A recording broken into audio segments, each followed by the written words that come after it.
I'm downtown LA on Skid Row, and I'm getting ready to talk to Officer Joseph, who's going to tell us a little bit about what's going on down here and why he chooses to be here.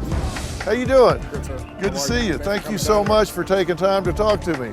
You're down here because you want to be. Absolutely. I can't think of another place I want to be other than being here for these people. Why? My DNA. My mother and father were great people of faith. They wanted to help people. They raised 41 foster children who suffered from sexual abuse, physical abuse. My father hired ex-convicts because he believed they deserved a second chance. When you're here, how do you spend your time? When I'm not crime fighting, I like to walk amongst the people, pass out outreach information like drug programs, housing information, job programs for people who have criminal records who can't get a second chance anywhere else. Right. Biggest thing for me is being there for it, being highly visible. I believe in grassroots policing, coming up with creative, not only crime fighting strategies, but non-enforcement contact and programs to empower these people. So you're not quick to grab the handcuffs?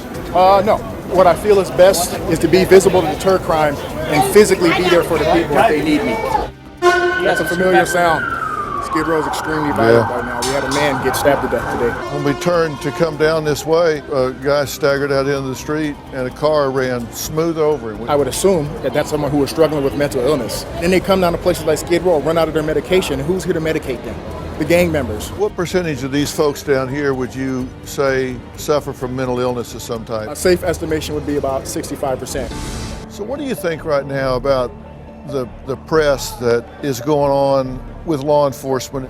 What do we got to do to turn this around? If you don't show the other side of police work, the honorable rule of law enforcement, and you only focus on the negative exception, it gives people the perception that all things have gone to hell in a handbasket, and that's not true. I do think there are great stories to tell, and we came to you. You're not looking for attention. You let us give you some, and I truly appreciate that. My goal in this is to show the world these beautiful people I serve that are laying in this quarter.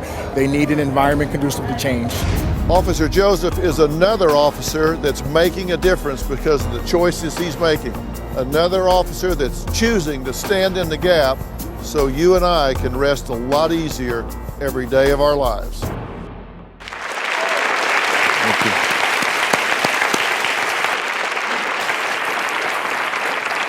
What I want all of you to do in your community is when you see a police officer on the street, just take 1 second to stop, shake their hand, and say, hey, thank you for what you do. We do appreciate it.